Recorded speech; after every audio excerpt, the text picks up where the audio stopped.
Hello peoples! In today's video we're going to be covering the next set of missions for the Overdrive initiative titled Xenothreat. So this is going to be in our pursuit of getting that F7A upgrade token that we get to apply to our F7C Mark II Hornet in the future, of course.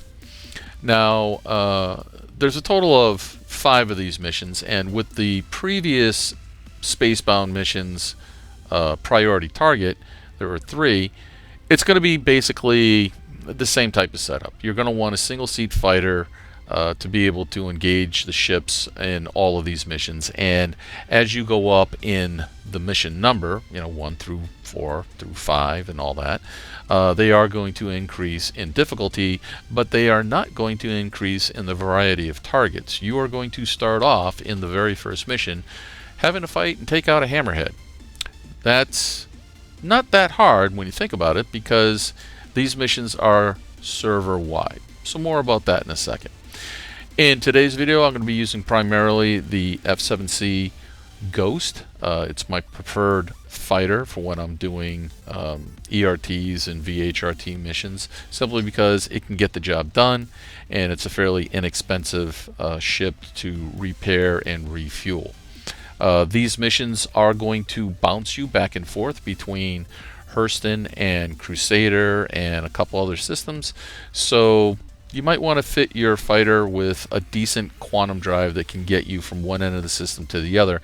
Not necessarily the fastest, but without the most refueling. So sit back, relax, get yourself a nice little snack and a tasty beverage, kick your feet up, and let's get to it.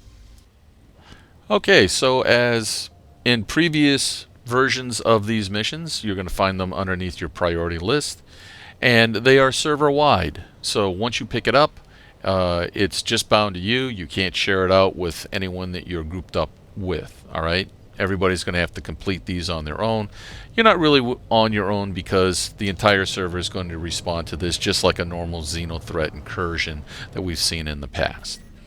Once again, these missions are going to spawn in dense asteroid debris fields, so I wouldn't bring too big of a ship to this. Can you come in with like a Constellation, or a 600i or a 400i? Yeah, sure you can. Just be aware that you're going to be fighting in an asteroid field, and the potential for you to kiss an asteroid is pretty high.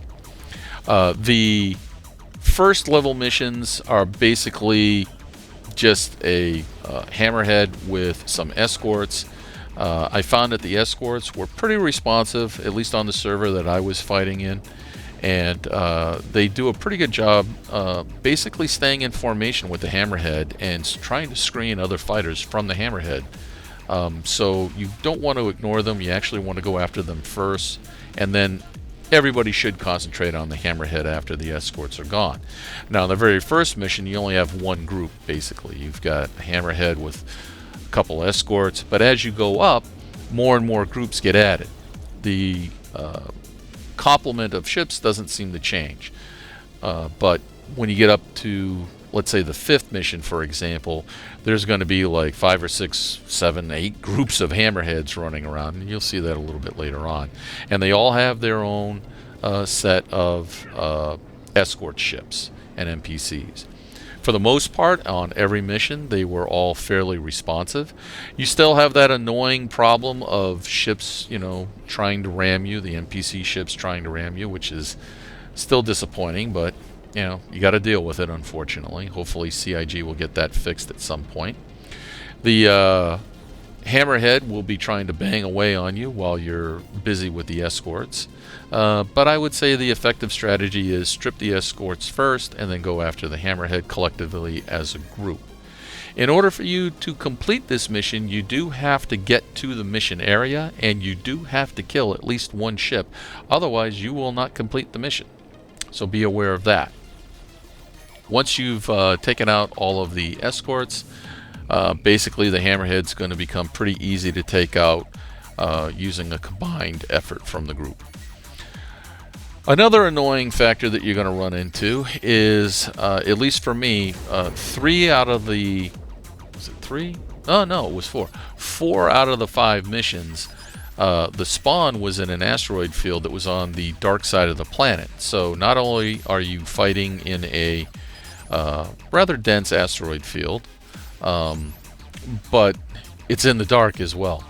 And as you're going to see a little bit later on in the background footage, that kind of sucks sometimes, because no matter how well you're trying to avoid the asteroids, they have a sneaky way of coming at you from out of nowhere and taking you out.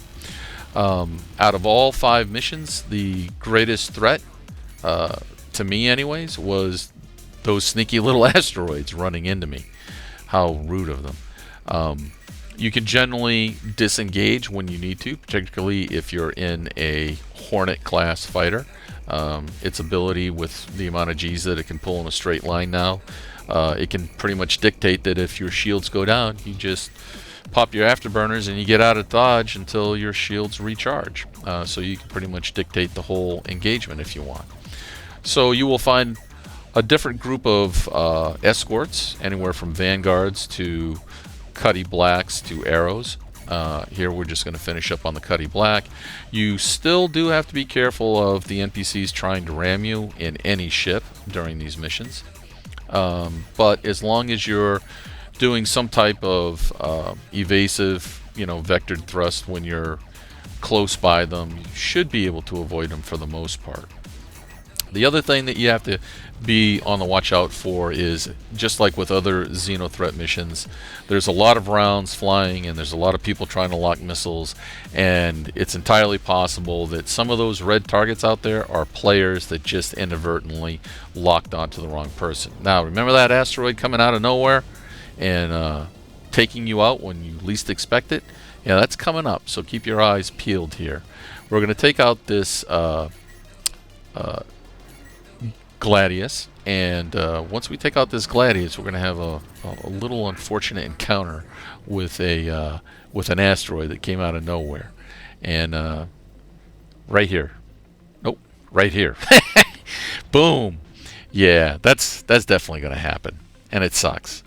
Now the good news is that when you respawn, you don't lose the mission. As long as you've already engaged and taken out a target or two, you should get completion for the mission once all the ships for that particular mission are destroyed by other players. Okay, this will go on long enough to where if there's a low population in the server that you're dealing with, you may have time to get into another ship and then make it back, depending upon where your respawn point is, and continue on. But like I said before, once you've killed everything, generally other players in the server are going to be able to complete the mission for you. If you are in a low population server, which is kind of rare, you may have to get back there and finish up a couple ships, because again, you're not going to get completion until all the ships are dead for that wave.